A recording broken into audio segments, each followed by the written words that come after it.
Banyak orang yang punya masalah dengan mental, terus dia di lingkungan yang toksik, tapi biasanya yang gue temuin ya, orang-orang yang kena mental ini takut untuk melangkah keluar. Karena berpikir nggak ada yang mau sama gue, nggak ada yang bisa di rumah gue. Gila. Saya masih nemuin orang-orang yang berpikir seperti itu, dan itu inti masalahnya itu karena lo tuh tidak percaya sama diri lo tidak percaya kepada value diri lo, dan lo di circle yang orang-orang itu malah makin menjatuhkan value diri lo karena mereka bermain di situ.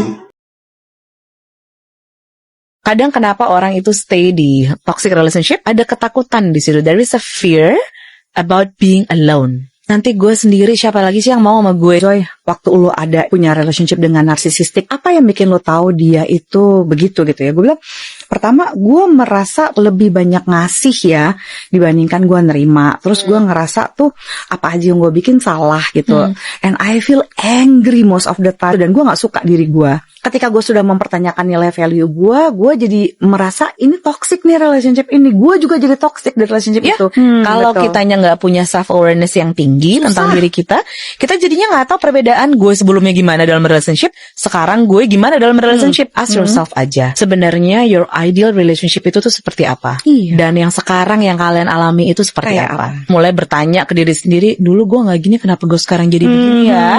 Gitu, and you know the answer.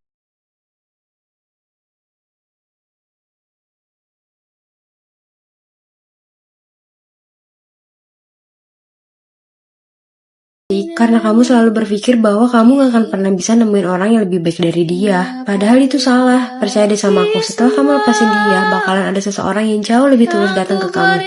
Makanya dari sekarang, jangan pernah takut untuk keluar dari zona toksik. Love yourself, dan ingat hati kamu udah penuh sama luka. Tanda kalau kita itu belum siap untuk punya hubungan baru. Pertama, kita itu masih sering kali ke-trigger atau keinget sama momen-momen masa lalu. Kayak gitu ya. Kedua, kita itu masih sering membandingkan atau mengcompare. Ih, dulu mantan aku bisa ngasih aku ini, kok dia enggak. Terus ketiga apa? Kita masih sering takut buka diri, takut untuk sakit. Jadi kalau sampai kita sampai apatis, sampai kita enggak mau untuk mengenali orang, nah itu artinya kita belum benar-benar siap untuk menjalani suatu hubungan baru. Apalagi kalau misalkan hubungan sebelumnya itu meninggalkan banyak luka, gitu ya. Jadi apa? Jadi gampang marah gitu, pengennya dipahamin, pengennya digertiin, posesif. Nah itu kita belum ready.